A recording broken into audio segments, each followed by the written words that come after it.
Living in these times are hard. Living in these times are hard. Living in these days, they are. Living in these times are. Unwedded mothers seek shelter. The colder nights have come and gone. An old man, he talks about the weather and places where only dreams can go. Living in these times are hard. Living in these times are hard. Living in these days, they are. Living in these times are.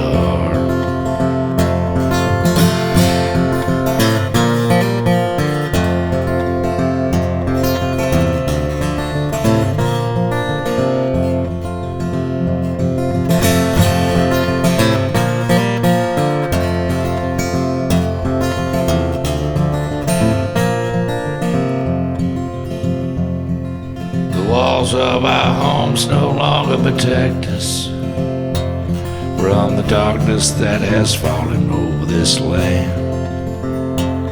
Our children, they go hungry, evicted from their grace of God upon thee. Living in these times are hard. Living in these times are hard. Living in these days, they are. Living in these times are.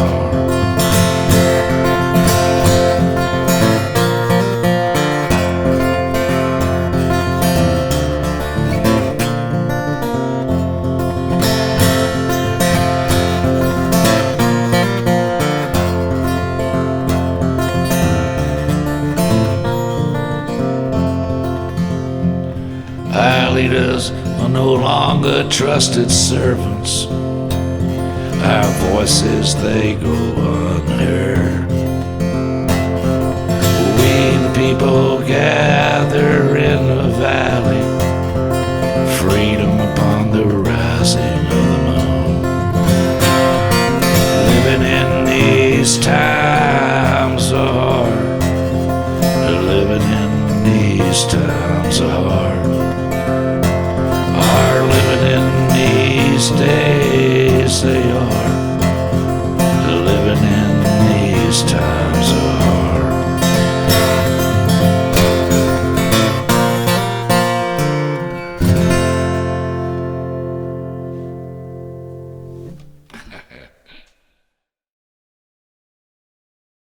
Hi, Guthrie. I'm Grady Sandlin. Hi, Grady. How you doing today? I'm well, man.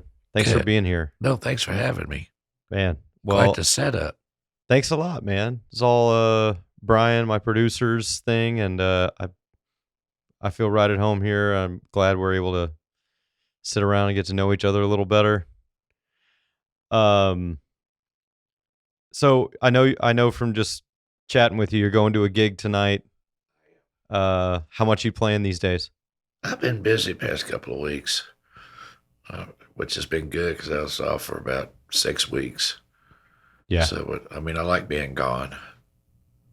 So it's like if I'm not playing, I'm going, oh my gosh, I need to get out and go play. And if I'm playing too much, I wish I could just stay at home for a night or two. Yeah, so, that's always how you it know is. how it is. I know exactly how it is. Yeah. It's I feel like if I'm not trying to hustle, then I, just sitting on the couch and nothing's happening. And then if I do, I'm never at home. I know, and I love being on the road. You do? I do. Even being an old cat, I like being out there. So, we've hung out before. I've seen you play before, and I know it seems like we know a ton of people in common. But I don't really know your story, and I'm real curious about it. I guess I do know you're a bass player. I was a bass player, back in my day, in the neighborhood, just like y'all, we were talking earlier, like y'all Yeah. in my neighborhood. In high school? Well, yeah, maybe. I guess we were, the Beatles came out 63 or whatever, Yeah. 64. And we, all the kids in the neighborhood, and we plays guitars and stuff. And the worst guitar player got to be the bass player, and that was me. That was you. I'm still the worst guitar player. Well, now it's the Guthrie Kennard show, and you get to play the guitar. Yeah, well, yeah. Do you remember how old were you when the Beatles came on? Well, I'm 74, so they came in 63, 64. Yeah, so you're 12 maybe. Yeah. Yeah. I said, well, I was playing baseball and going to school, and they wouldn't let me play baseball. I always had long hair like Elvis, Uh-huh. so all I'd do was just comb it down to be cool like the Beatles. Yeah. I did that, and of course, everybody wanted to kill you back then Yeah. for that. And so they wouldn't let me play baseball. So I said, well, shoot, I'm going to play music. I'm going to be like the Beatles.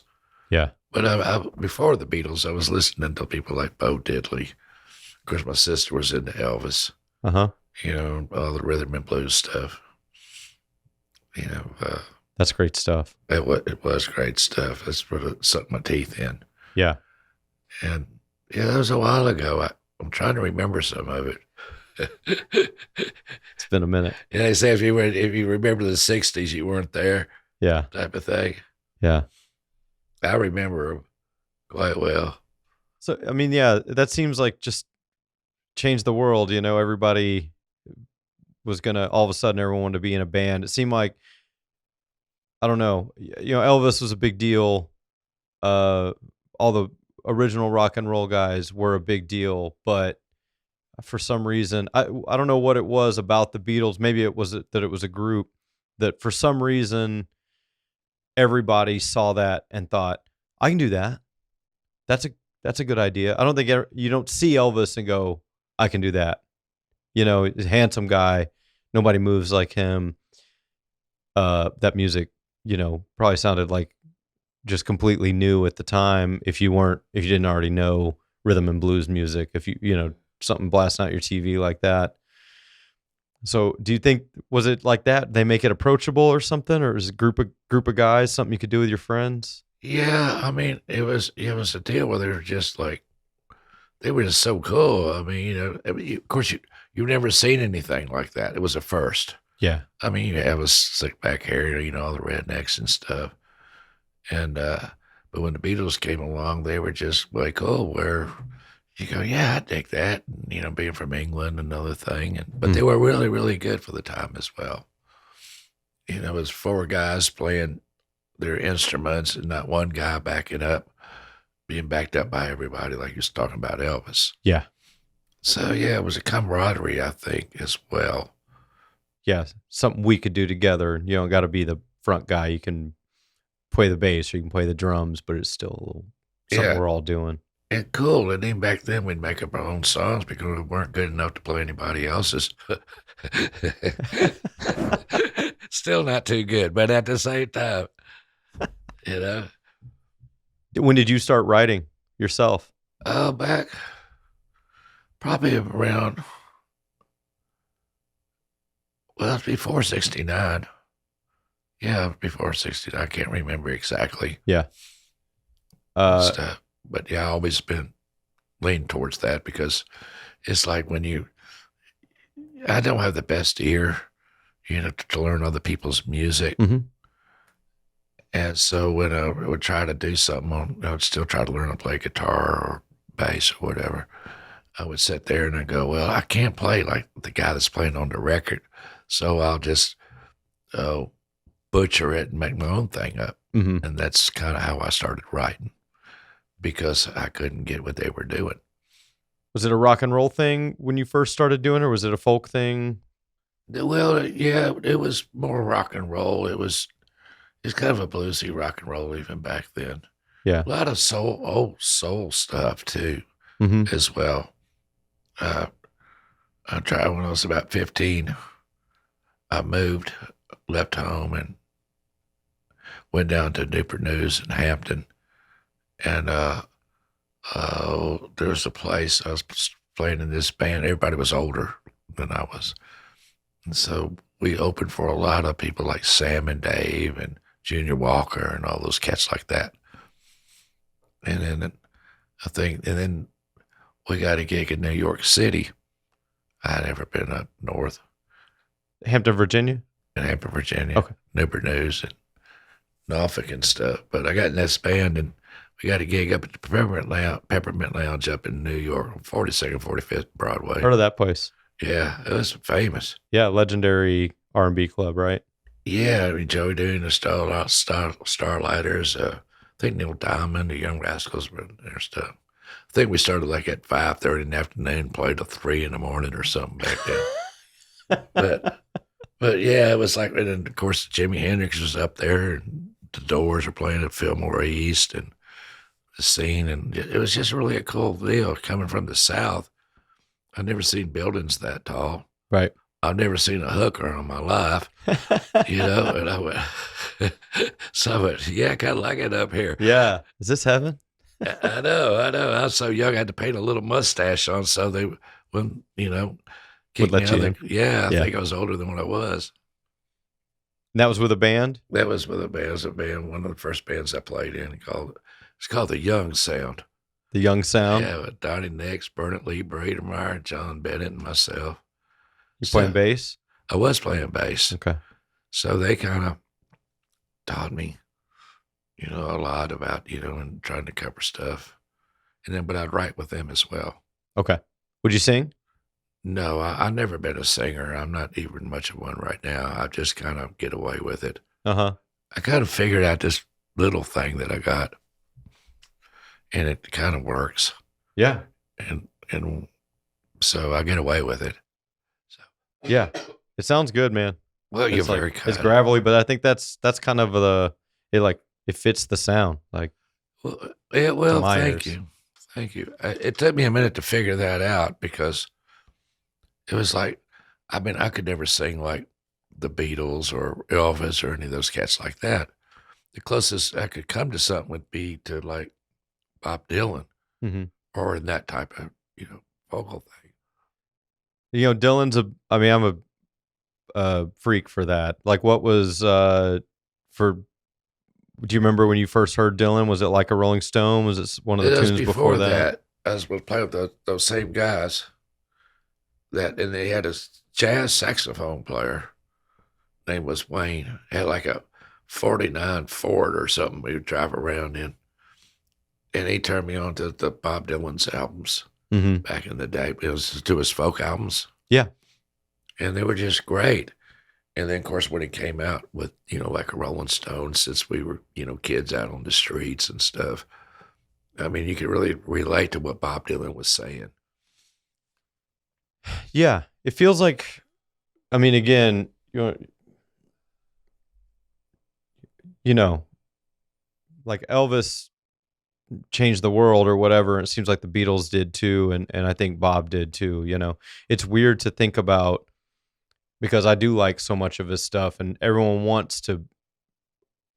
always point back to that mid 60s stuff that when he first, was playing rock music. And there's other parts I like and I've come to understand it's like, okay, that's everyone will focus on that because it was really his moment. Yeah. It was a big moment and everything before and after there's a marker right there. Almost everybody, whether or not someone says they were influenced by him or not, they will talk about that moment and go, oh, that was a big deal at the time. And, it's interesting to think about that you don't really have that anymore. No one, I have, maybe for people of my generation, maybe it was Nirvana or something where you heard something and go, well, it's completely different from this point on now, a real game changer kind of thing. But I don't know if I've heard it since. And I was, the same age, 12 or 13, when that happened, that when you were in your, when the Beatles happened for you or whatever.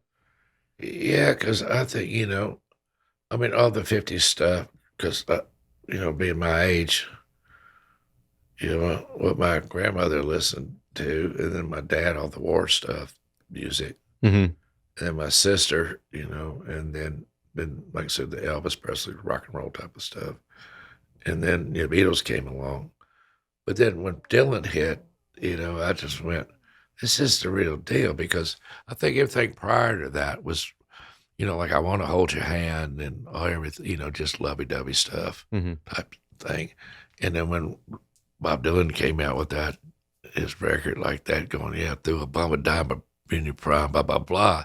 The Yeah. lyrics went, whoa, this is a real deal. Yeah. And it's such a different language in music.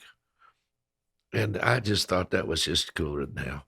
Sure. I mean, that was the real deal. Not Yeah. that I still didn't love I still love the Beatles, but I love John Lennon Mm-hmm. and George Harrison, and I love Paul McCartney, but he's a little fluffy for me. Yeah. But Lennon was just getting your face. Yeah. George, was kind of the Sanish and wrote killer songs. But Dylan, I think, just like you saying earlier, that was the bookmark right there. Yeah.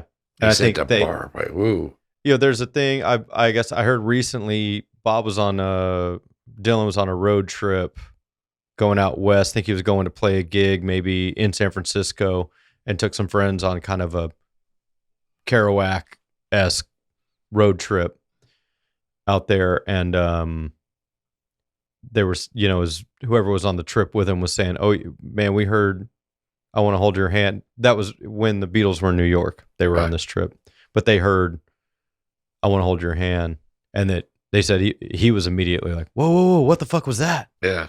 And he was going, I don't know, new band or whatever, and whoever was driving was like, let's change the station, and they kept finding it everywhere, and then they made sure that Sunday when whoever would play all the big hits, they're like, that band's gonna be on there, and they played like 2 or 3 of their songs. They would already hit the top 10 by then. So you got to figure he heard that and was going, okay, Yeah. someone done kicked the door in, and then they heard him and went, okay, and there's like seems like a little bit of a thing at that time, and the Beatles with the Beach Boys or whatever going, well, we're going to keep challenging what you can do and keep, kind of stepping it up a little bit.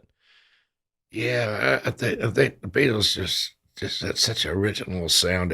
Like I say, they just blew the door open with what they had going on. Yeah. Because you never heard it before. The Beach Boys prior to that was, all the surfing songs, blah, blah, blah. Mm-hmm.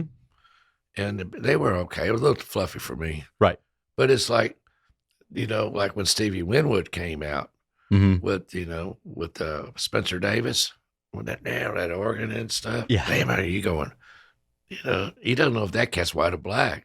No, he's just a kid. Yeah, 16 years old, Yeah. sounding like that. Yeah.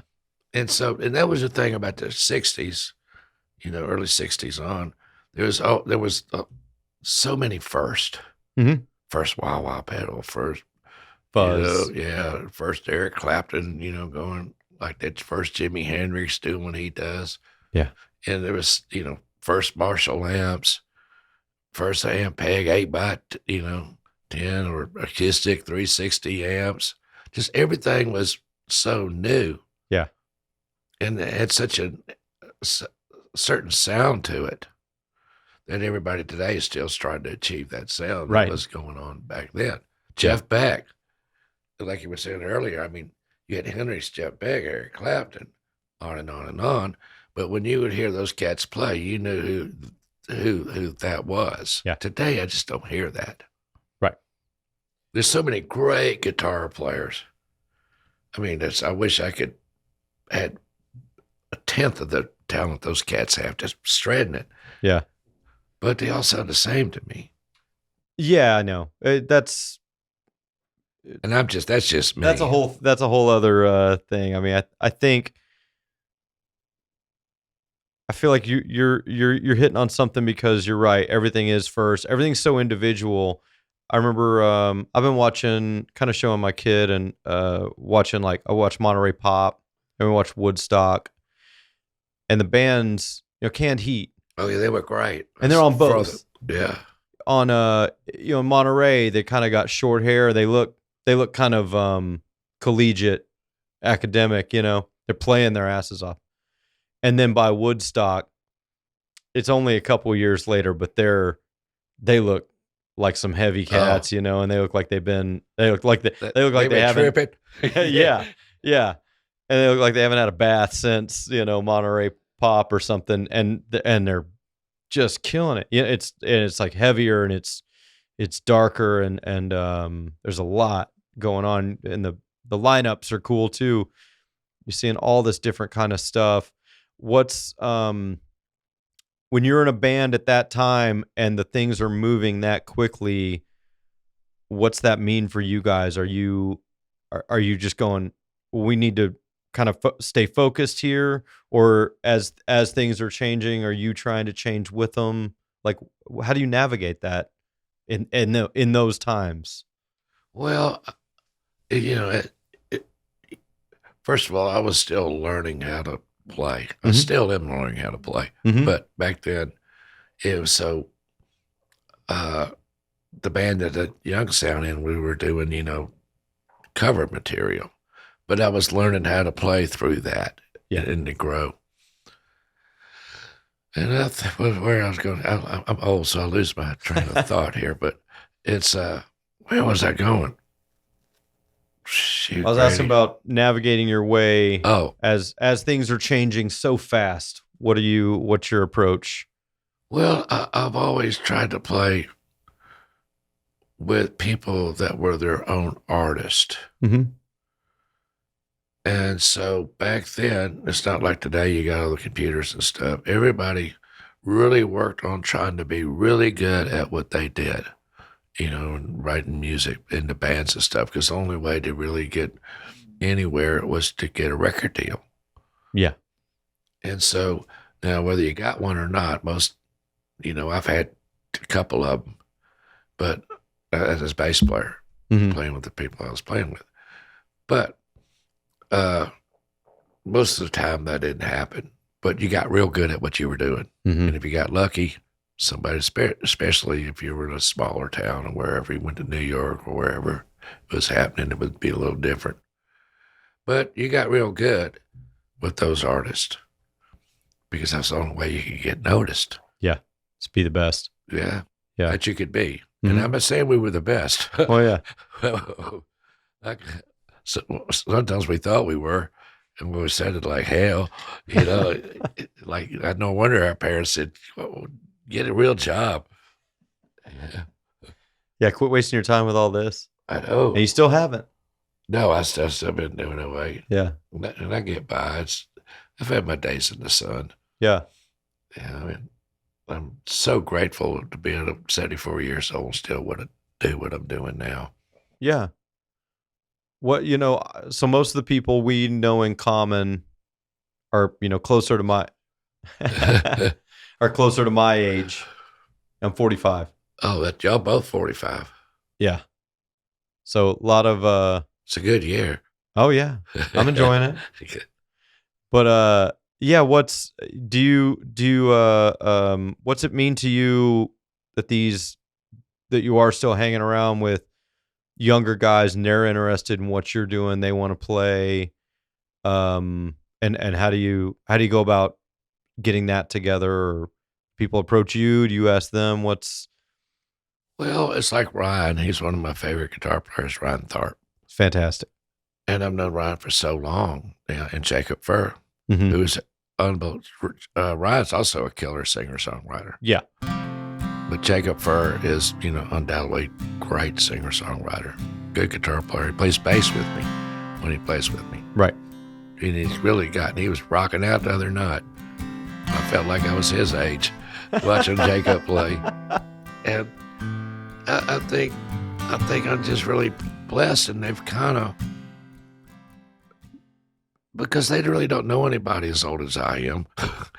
And they just, they just like the songs, and it just kind of happened organically, and it started over at past 10 years over at Magnolia Moto Lounge, In Fort Worth, yeah. Fort Worth, and then with Aaron was on drums then, and other guitar players and other bass players and stuff. But that's where, thanks to Magnolia, that's where a lot of the younger people have gravitated to what I'm doing now and have played with me.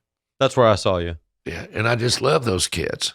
Oh, yeah. I mean, Ryan's over there going, I got J45 he wants, and he'd be playing. He'd be going, like, you still got the J45? And I go, yeah, I got it. He goes, you know when you're going to die yet? Because I told him I'd give it to him, messing with me. Hurry up. And I love that. Then he comes over at the next song and goes, oh, I don't want that J45. I just love this. I just love all those kids over there. Yeah, I do too. They're not kids. They're your age. Yeah, well, I mean, we're young enough to be your kids, so You are. that we'll still take it. We can call us kids, call us whatever you want. Well, y'all are good folks. Yeah, but I think you got to see. You must understand that from our perspective, because I don't know, I can't speak for them, but I can speak for myself. I was born too late. When I see anything I see about the 70s. And this is just the 70s, not even when the real shit was going down, but like the 70s seems like just another world. When I'm a baseball fan, when I see Disco Demolition Night or 5-cent beer night or whatever, the whole stadium erupts into a brawl because everybody's had way too much to drink. That sounds like a really like something that would never happen now. Wow, yeah. Everything's too homogenized. Everything's too safe. And that, like, America used to be a real weird place and a place where weird people gravitated to, Yeah. And we kind of lost that, I feel like it's, or it's like we're weird in ways that I don't think are cool, I guess. Yeah. But, I would love to be, let's say if I was, in 1966, if I'd been 18 years old and could go, I could still see the Beatles play live, and I could see Miles Davis, or see the Dead or Crosby, Stills, Nash and Young at Fillmore East or the Allman Brothers and that. So like I think everybody, probably those guys go, oh well, man, he was there. And getting to play with him is a kind of like sharing in a bit of that. No one's been to the Peppermint Lounge and got to play, but we can play with someone who has, like that. You see the value in that from the younger guys, right? Oh, I do. I do see. I've always been like that, even now. Like there's a lot of cats that I've played with that I would go, oh, can't believe, like people that played with Freddie King, and I never played with Freddie King, but people that have played with Freddie King, and on and on and on, and all the people I met through the years. Do you know Garth Marlick? Yes, a great singer-songwriter out of Austin. Good friend. Yeah. Garth Morlick's? Yeah. I know him. I saw him in England. I met him through Ray Wylie because he worked on this record I did with Ray. And I was talking to him in England, and I saw his history, and I didn't know he had played with Lucinda Williams and all that stuff. Yeah. And I go, Garth, I didn't know you played with her. He goes, yeah, you get old enough, you get to do stuff. He played with Townes Van Zandt. Oh, yeah? I think so. I listened to a story of him talking about playing bass on a like 2-nighter, and it was like he got the whole experience because the first night Townes showed up and it was great, and they played all night and did encores, and it was 2 nights at the same place, and then he went out and partied all night, and then the second night it was a disaster. Yeah. And so it was like he got the whole experience, to the Jekyll and Hyde of Townes, Oh yeah, I think Ray knew him really well. new towns. Yeah. They all, that's a whole different genre of music when I started playing with Ray that I've never played before. Okay, tell me about that. Well, I met Ray back in 1983. You met Ray way back then? Yeah. Ray was still drinking, I take it? Well, I've never seen Ray drink in my life. Interesting. But he had put on this, I still got the poster for it. It was a Vietnam veteran show. In Dallas? In Dallas, down just south of Dallas. And he had Ray was doing the show, and he had the Thunderbirds on there, Deborah McClinton, Rocky Hill, who I was playing with. And, oh gosh, I got the poster. But anyhow, some pretty big Texas I'll look it names. up. Yeah. And he, so that's where I met Ray, and we stayed at the hotel. It's down there south on 35, and it splits. There used to be a hotel kind of in the middle there, a big hotel. And we were always staying in there.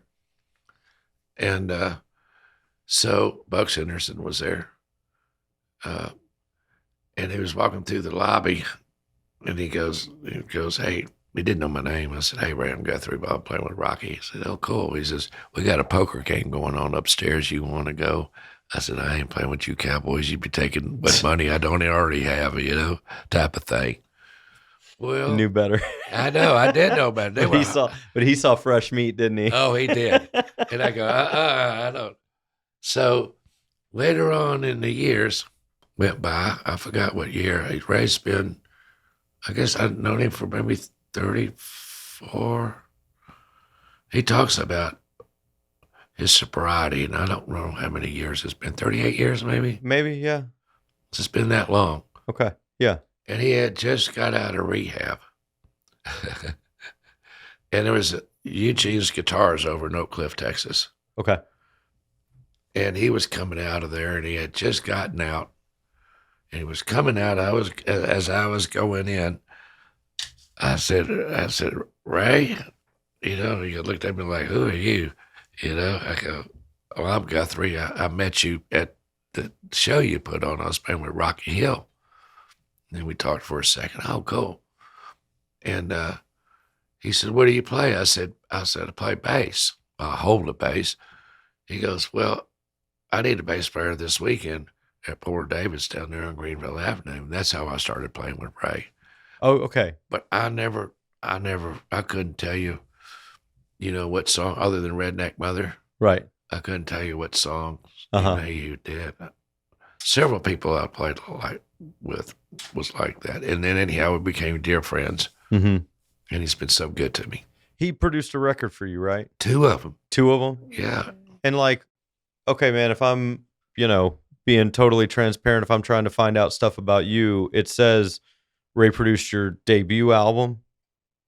It's called Ranch Road 12. And that's your first, and that is, in fact, your first record? That was my first record. Okay. And did y'all do it down in Wimberley? We did it in Dripping Springs at the Zone with Pat Mansky Engineering and stuff. And so ended up, I went to Ray because two reasons why. Because I knew I loved Ray's, once I got to know Ray's material, I loved the way he would write songs. Mm-hmm. It was somewhat of a different genre. And I was hoping he would take me seriously. Mm-hmm. And he goes, okay, well, he'll tell you the story. I did a guitar show one day. I said, Ray, I want to do this album. He goes, well, let me see what you got. I'm going to condense the story. So I played him a song. He goes, okay, yeah, let's do one. So it took me about a year to get enough songs for a record. Mm-hmm. And so finally got enough money to be able to go down there and record. I brought some guys down from Dallas, on the first one. And and they did a great job. So anyhow, I went to his house for the first record, and I had about 20, 30 songs. He goes, play me this one. Okay, play a little bit of it. And he goes, okay, sing it, blah, blah, blah. I go, nah, we're not doing that one. I played about 2 or 3 of them. I'm going, I thought they were pretty good. Yeah. So then he goes, okay, and get to the next one. I kept play another little bit of that song. So I did it because we're going to keep that. I'm trying to condense this. Mm-hmm. I'm here for it, man. And he goes, all right, we're going to keep that because he liked the music, but rewrite it. And I went, because let me tell you why I want you to rewrite it, because you're saying, and this is the teacher, really, the Professor Hubbard, he would go, okay, you said this here, but you say the same thing basically in the second verse. Mm-hmm. And in the third verse, throw that away too, because you don't say, you keep saying the same thing. So it taught me how to really be a better songwriter. Right. Move the story along. Yes. And then, playing in other bands that I played with, they were more rock and roll blues here. Mm-hmm. So the storytelling is totally different. Yeah. So it taught me a lot. And all this, like Mark Bano. Do you ever heard of Mark? Oh, yeah. Well, I played with Mark. You did? Uh-huh. Fantastic. Yeah, the first time a guy let me ever write, a real guy let me write a song with him, because he was writing for Beverly Hills Cop, the first movie, and he had a song called "Rock and Roll Me Again" that he wrote that somebody else covered. Yeah, but he's the first one to let me write. Mark Brothers let me write a song with him. Yeah, I went. You talking about earlier about, people like, oh gosh, I know I want to play with him, right? Because he played with Leon. Oh yeah, and I mean that's. The Doors. Yeah. He played guitars on L.A. Woman. Right. Yeah. Right. Yeah, yeah. Rita Coolidge, back in our day. Yeah. Yeah, man, that's I like those kinds of things. You find a name like that, it sticks out when your name's on a record with Leon Russell. Was that called Asylum Choir? Uh-huh. Yeah. Those records are cool.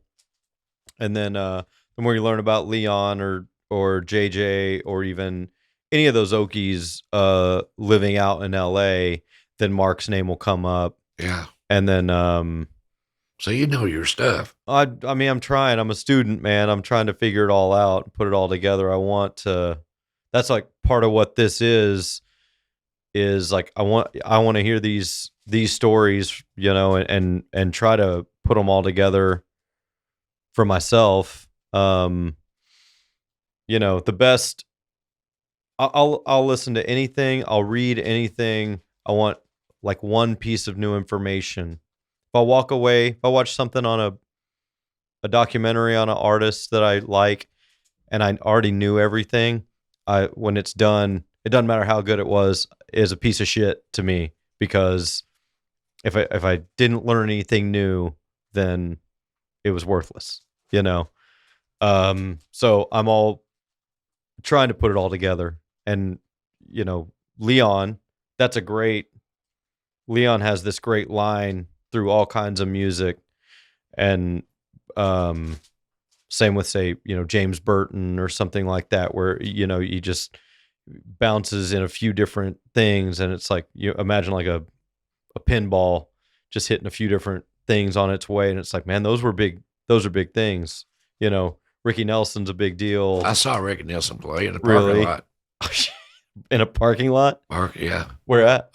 In Richmond, Virginia. Really? On flatbed. Really? He was great. Yeah. Was he still Ricky? Yeah. Yeah. Wasn't like Stone Canyon Band or could have been. But like wasn't with because I guess later it was the Stone Canyon Band with like when he had Garden Party, kind of his like comeback. Just before that. Okay. We're hitting on something for me. It's like when people, because I'm trying to find the old story. I want to know where things came from. And so when people mention new stuff to me, I'm typically like, well, if it's worth a shit, I'll get to it at some point. But I'm kind of on this other path right now, and I'm not really concerned with knowing what the new thing is or who's about to hit it, or I don't care. It doesn't resonate for me so much. And I'll do that. I've had some opportunities to play with some great people, and I will discover their music that way of going, okay, now I can dig in here. And, I'm not, I guess I have the sort of the dumb privilege of not being intimidated by them because I don't know what they did. I don't think they're great. I'm just going, well, it's another gig. I'll check it out. I hope I think it's great once I really dig in, but um, you know, someone like Ray, I mean, he's kind of had a couple of careers. Real, in my mind, it's early on, and he might. I'd love to know what he thinks about this, but I think at a certain point, I think he was trying to do maybe what other people wanted him to, or he was working with producers who might go, "Hey, if you do it like this, we'll get a hit," or something like that. And then I think now he keeps moving further and further toward what he wants to do, and I feel like he continually gets better. Some people peak early, and it's kind of it's a sort of a long ride to the end. But I think Ray continually gets better. Well, he does. And the thing that I'm so proud of Ray, because I've known him for a long time and I've seen him go through, these, just getting better and better and better at what he does. And there for a while, he went back, and he'll tell you this.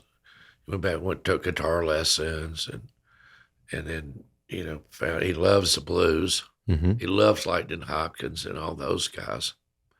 So he went back and he found this group that works for him, like Snake Farm. Mm-hmm. And which was really cool about, I think, what Ray did when he reinvented himself, like he said.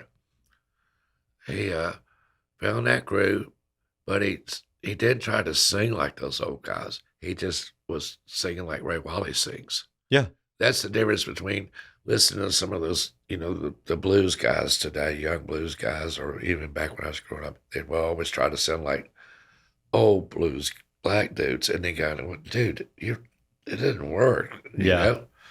And Ray didn't do that. Ray just was Ray. Right. And when we were doing Matchbox CD down in Austin at the same studio at the Zone, we were talking, and he's been so good to me. But he goes, Guthrie, he goes, I'm really known regionally, through, Oklahoma and everywhere in Texas, blah, blah, blah. He goes, I want to work really hard on getting myself known, more into nationally known. And sure enough, he did it. Yeah. And then, of course, that steak farm, I should have wrote about steaks instead of fish. Yeah. Yeah. You wouldn't be here hanging out with me. Yes, I would. Yes, I would. But that really broke him, and just everything kind of a change, just fell into place. The stars just lined up.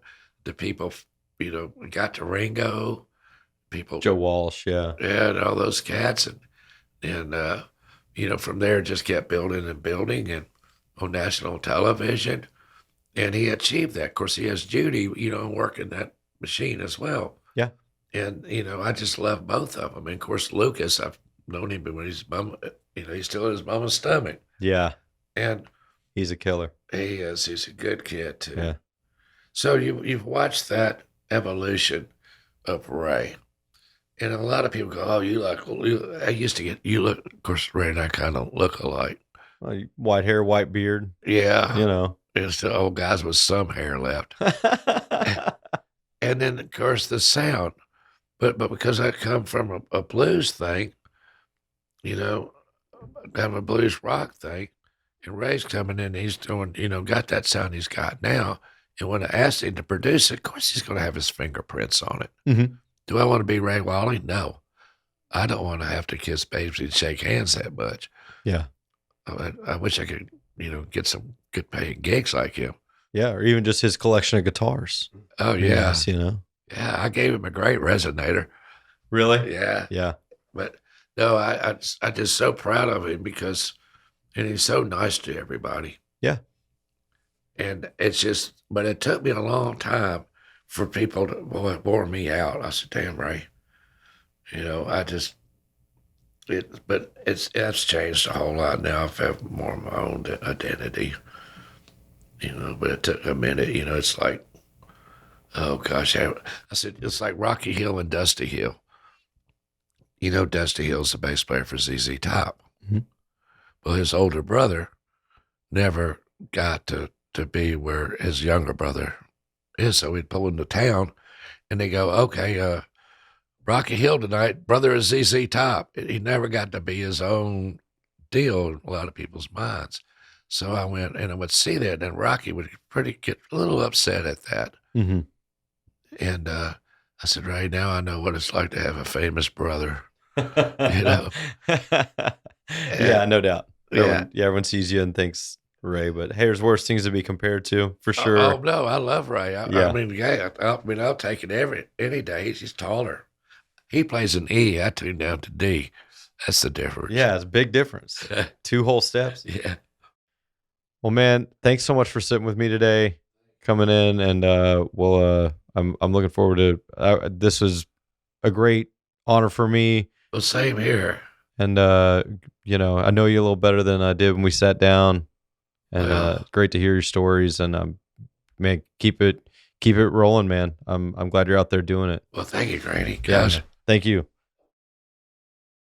Thanks for watching this episode of Highland Soundtracks. If you believe in what we're doing, showcasing local and national artists, please subscribe to our channel and help keep the music alive.